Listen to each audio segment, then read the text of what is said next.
Hola, sóc l'Alba Molins de l'Esplai del Pi a Ciutat Vella. I jo també soc la Maria, monitora de l'Esplai.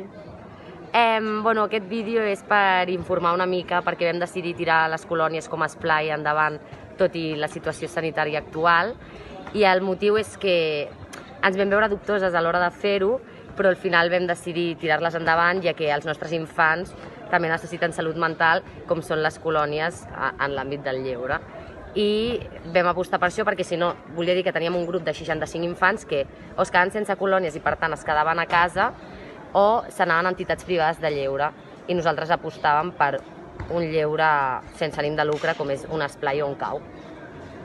I també ens vam trobar com en el punt que vam decidir marxar de colònies 20 dies abans, i perquè estàvem com molt indecises de sí o no, i finalment vam dir que sí, i això, vam haver de canviar el centre d'interès i les activitats. Per tant, vam haver de començar les colònies de nou en 20 dies, fer-les en 20 dies.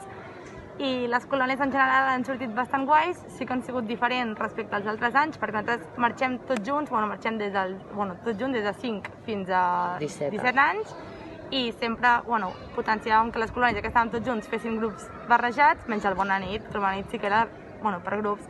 Què passa amb això dels grups de convivència? Nosaltres sí que hem vetllat perquè en tot moment es notessin aquests grups de convivència, però sí que vam tenir l'aliada que el dia 7 de juliol hi havia una jove que sí que tenia símptomes del Covid. Llavors, clar, a partir d'aquí vam haver d'activar el protocol i això, i que finalment va sortir negatiu, però perquè li van fer el PCR, va sortir negatiu, i clar, però llavors vam trobar la situació d'avisar a totes les famílies que hi ha això, que sí que estaven avisades prèviament, però que valorem molt positiu el resultat final de fer les colònies.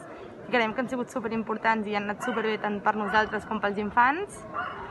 Sí, i que ha sigut una experiència com a monitores que no ens pensàvem que mai viuríem. No. I això sí, que estem orgulloses com ho hem fet tot.